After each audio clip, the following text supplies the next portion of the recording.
మెదక్ జిల్లా తూప్రాన్ మండలం నాగులపల్లి గ్రామంలో పంచాయతీ ఎన్నికల అనంతరం రాజకీయ కక్షలు రాజుకుంటున్నాయన్న ఆరోపణలు వినిపిస్తున్నాయి. సర్పంచ్ భర్త తమకు వ్యతిరేకంగా ఉన్న వారిపై కక్ష సాధింపు చర్యలకు పాల్పడుతున్నారని గ్రామస్తులు చెప్పారు. ఓడిన మాజీ సర్పంచ్ శ్రీశైలం యాదవ్ ఇంటి ప్రహరీ గోడను గల్లీ వెడల్పు పేరుతో ఎవరూ లేని సమయంలో కూల్చివేశారని ఆయన కుటుంబ సభ్యులు ఆరోపించారు.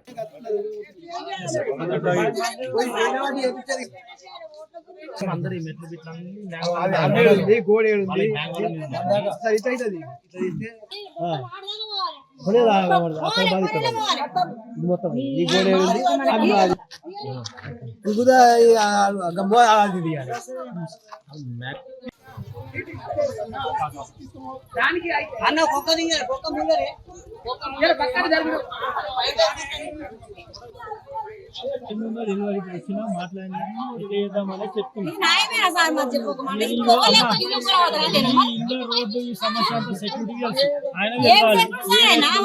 సెక్రటరీ ఆయన అధికారులు సర్పంచ్ జీతంలోకి పనిచేస్తుంది, అధికారులకు పనిచేయాలి.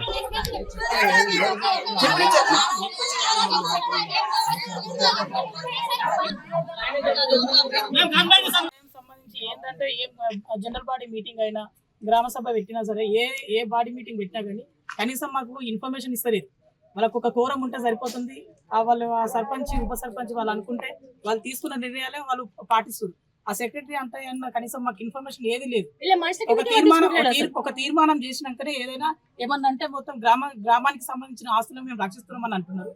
మేము యాజ్ ఒక వార్డ్ మెంబర్ గా మేము అందరం కలిసి ఒక రిప్రజెంటేటివ్ ఇచ్చినాం. ఇదంతా తీసేయాలి కదా, మీరు గ్రామానికి సంబంధించి ఇదెట్లా తీసేస్తున్నారు, మీరు ఇట్లా గ్రామ ఆస్తులు కాపాడాలని కానీ మేము ఇస్తే మా నోటీసులు గిట్లా తీసే చెత్తపుట్టులో వాడేసి కనీసం అక్కడ తీర్మానం చేసినప్పుడు కనీసం మాకు ఇంటిమేషన్స్ ఇయ్యరు. వాళ్ళ ఇష్టం ఉన్న ఇష్టరాజ్యం అయిపోతుంది. వాళ్ళ అధికారం ఉంది, మేము నలుగురం ఉన్నాం, మాకు ఏ ఇన్ఫర్మేషన్ లేదు, అసలు ఏ ఫండ్స్ గురించి ఏం మాట్లాడతలేరు. ఏదన్నా అంటే దౌర్జన్యం, ఏమనంటే వీళ్ళంతా శ్రీశైలం మనుషులు, వీళ్ళు మొత్తం వాళ్ళు ఉన్నారు కదా, మేము ఆల్రెడీ కంప్లైంట్ చేసాం రీసెంట్ గా. మా కంప్లైంట్ ఎందుకు తీసుకోండి మరి? ఒక సాధారణ వ్యక్తిస్తే తీసుకున్నప్పుడు మేము ఒక వార్డ్ మెంబర్ ఇచ్చినప్పుడు మాది చేయాలి కదా సార్, మాకు చెప్పాలి కదా. ఇప్పటికి దాని మీద ఒక యాక్షన్ గిట్ట తీసుకోలేదు. ఇక్కడ నుంచి మొదలు పెడితే అక్కడ దాకా మేమే రిప్రజెంటేటివ్, మేమే ఒక నలుగురం కలిసి మేమే ఇచ్చినాం. మరి మాకెందుకు అధికారం ఉండదు? మాకెందుకు చెప్పరు వాళ్ళు? అంటే వాళ్ళకి అధికారం ఉంటే ఇష్టం ఉన్నట్టు చేసుకోవచ్చు. ప్రతి ఇట్లా నార్మల్గా మాకు చెప్పారా? మొత్తం అంతా దుర్మార్గంగా చేస్తున్నారు సార్. ఈ సర్పంచ్ అయితే నిజంగా చేస్తున్న ఉన్నప్పటి నుంచి అయితే మొత్తం దుర్మార్గంగా అవుతుంది. గ్రామానికి సంబంధించి అభివృద్ధి పోయింది. వ్యక్తిగత కక్షలు, ఆయన ఇష్టం కట్టుకుంటున్నారు, ఇల్లు కట్టుకుంటే అది లేదు ఇది లేదంటే ఇప్పుడు మ్యాన్ హోల్ పైన లేనలేదు. ఏమనంటే నోటీస్ లో మ్యాన్ హోల్ పైన చేసిన అని చెప్పి ఆ మ్యాన్ హోల్ పైన కట్టలేదు. దీనికి సంబంధించి ముఖ్యంగా ఈ నాగులపల్లి గ్రామ పంచాయతీ ఇంత ముందు సర్పంచ్ అభ్యర్థిగా పోటీ చేసినాం. గత 4 నెలల కింద పోటీ చేసినప్పటి నుంచి సర్పంచ్గా నేను ఓడిపోయినా.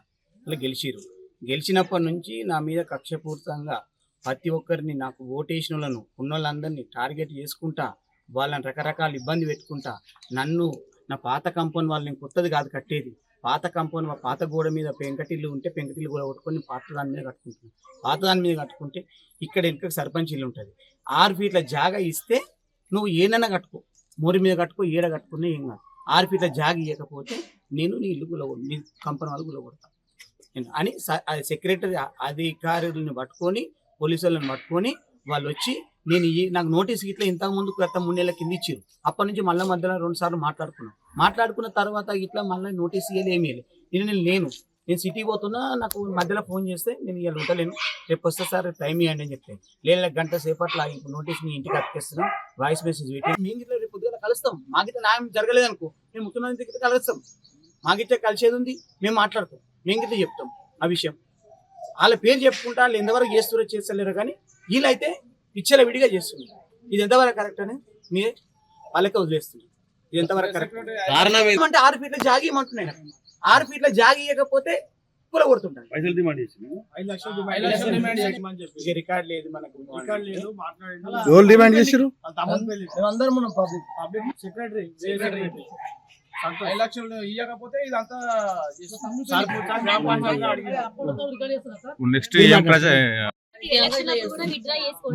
ఒక ఓసీ మీద బీసీ నామినేషన్ వేయద్దు అని చెప్పేసి మమ్మల్ని ఇబ్బంది పెట్టి కూడా నాకు ప్రజలు ఉన్నారు, నేను వేస్తా, ఎందుకు రాజ్యాంగంలో రాసింది ఉందా, ఎందుకు వేయద్దు అని చెప్పేసి నేను వేసిన తర్వాత ఏమైంది, ఓసీలంతా ఒక్కటై గెలిపించుకోవాలి, వీళ్ళని ఏ రకంగానైనా ఓడిపోయాలంటే పబ్లిక్ అంతా తిరగమని నాకు తిరిగిరు.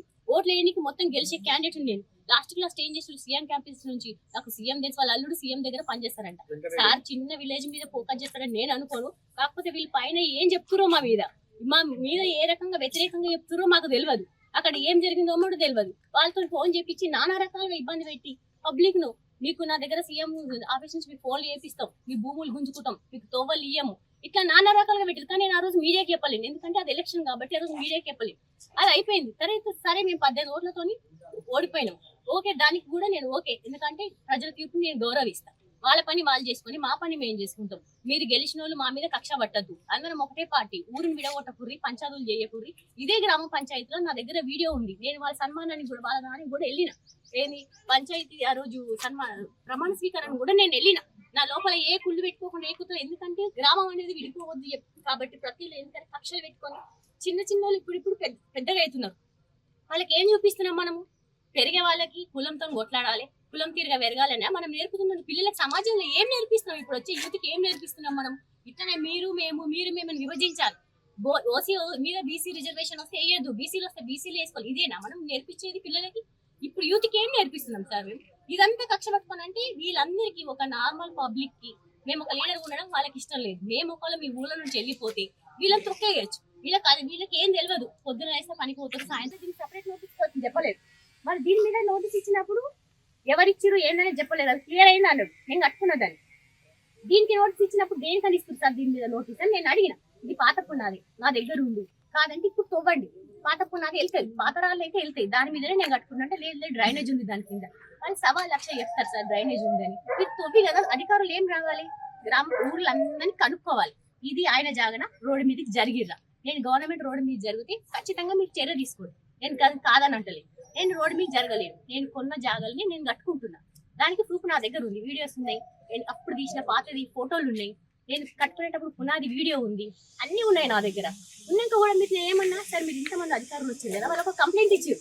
సర్పంచ్ కంప్లైంట్ ఇచ్చినప్పుడు ఆయన కంప్లైంట్ ఇచ్చారు, నేను ఇద్దరం బాధితులు. అలాంటప్పుడు 3వ వ్యక్తులు నేనేం తీసుకోవాలి? ఊర్లో అయితే పుట్టి తెలియని వాళ్ళు ఉన్నారు. ఈ జాగ ఎవరిది? ఇది శ్రీశైలందా లేకపోతే గవర్నమెంట్ జాగా జరిగిందా? పబ్లిక్ నేను దీన్ని కూర్చుంటా మేడం, మీరు వచ్చిపోయే వాళ్ళని అడగండి అని అనుకుని రాపిస్తాను. సంతకం రాపించుకుని నా దగ్గర వాట్సాప్ వీడియో కూడా